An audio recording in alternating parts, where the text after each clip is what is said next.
Right, so all eyes are on the upcoming MPC meeting as the markets are actually braced up for another possible policy move by the Reserve Bank of India. And according to the Reuters poll, nearly 80% of the analysts actually expect a 25 basis point rate cut, which could bring down the repo rate to 5.25%. Also, now this expectation is strengthened as the RBI governor has given his recent remarks stating that the current economic data also suggests a room for further rate cuts. Now let's have a look at the RBI's updated projections after the Q2 FY26 GDP numbers came, and now the growth is expected at 6.8% for FY26, moderating slightly to 6.4% in Q1 FY27, while for inflation it is projected to fall down sharply to 2.6% before stabilizing at 4.5% in Q1 FY27. If you talk about the global factors, the global risk still persists and the investors seem cautious around the US tariffs, 50% of tariffs that the US has proposed after the FIIs seem to pull out $17 billion from the Indian market so far this year. Now, looking at past trends that the RBI's rate cuts is considered. So, RBI has held rates steady since August after delivering a 100 basis point cut in the first half of the year. Also, softening food prices and adjustments in the GST slabs have brought down the inflation to just 0.25%, creating a more comfortable policy environment. If you look at the current rates for the policy rates, the repo rate stands at 5.5% with CRR standing at 3%. Now, the interest rate trend for 2025. So, rates have been gradually moving lower during the year and starting at 6.5% in January, slipping down to 6% in April and further easing down to 5.5% in June. And from there, we have seen a stable rate until September. If you see the India's GDP trend, the growth has been picking up momentum from Q1 FY25. If you see, the numbers were around 6.5%, which have come up to 8.2% in Q2 FY26. So the recent numbers show a strong acceleration in growth, which may give the MPC confidence even with a rate cut. Now you're talking about the IIP trend. So industrial activity, however, presents a mixed picture with IIP slipping to just 0.4% in October, pointing to volatility in manufacturing and output. But overall picture, if you talk about, we see that the domestic inflation has been softened, growth holding is strong, and global trade risks still loom. All eyes will be now firmly on the MPC meeting, with the street strongly expecting a 25 basis point rate cut. All right, then let's move on and also tell you about some of the action in the primary market. Now, amongst three main board IPOs, AQS and Vidya Wires are all set to open for public bidding. And how are they stacked up, and what are analysts making of these IPOs? Is better growth penciled in? Raghav is joining us to take us through all the details. Well, as you mentioned, AQS and Vidya Wires both are going out for the IPO at the moment. AQS is going out with 921.81 crores IPO and is offering a share price of 118 to 124 per share. And Vidya Wires, on the other hand, is going out with a 300 crore IPO and offering a share price of 48 to 52 per share price, as well as AQS is involved into manufacturing of precision aerospace components, while Vidya Wires is involved in the manufacturing of copper and aluminium conductors. Speaking about the strengths of both, AQS's strength are its EBITDA margins at the moment, while Vidya Wires has its strength over its positioning on the tailwinds of EVs and renewables, which are emerging markets at the moment. While AQS has not been profitable for the past 3 years, but is currently and right now as well is unprofitable.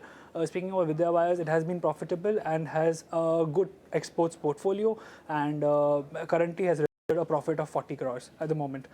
Speaking about the IPO uses, I believe AQS will be putting its IPO for the use of repayment of debts of 433 crores while prioritizing capex expansion, and Vidya Wires will also be putting a 140 crores of capex expansion in its Gujarat MTPA unit.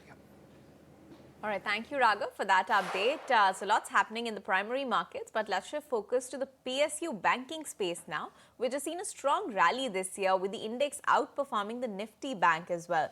Mithali is here to talk about all that's been happening in the PSU bank's dream run, and also she'll give us an update about what's happening with the Bank of Maharashtra's OFS. India's banking sector continues their dream run this year with Nifty Bank and Nifty PSU banks hitting their record highs. The Nifty PSU bank index actually has outperformed sharply with upside of 30% year to date seen in their index. Names like Indian Bank, Canara Bank and Bank of India delivering 40 to 60% of returns. And now Bank of Maharashtra is in the spotlight. The government has launched an offer for sale to bring its stake below the mandatory 75% threshold, helping the bank meet minimum public shareholding norms. The OFS includes a 5% base offer plus 1% green shoe option, totaling 6% equity on the table. Now, the floor price was set at 54 rupees per share at a 6.35% discount, amounting to 2,500 crores of potential transaction. Now, the demand has been seen strong on the day one, with the subscription coming in at over 4 times the share on offer. The valuations of the company actually tell an interesting story about it, and the bank's price to book ratio, if you see, was around 0.77 times in 2020 to 2.59 times it raised in April 2024 before moderating to 1.4 times by December 2025. And on a 1 year forward basis, if you see, it stands out at 2.03 times, still reasonable compared to its peers.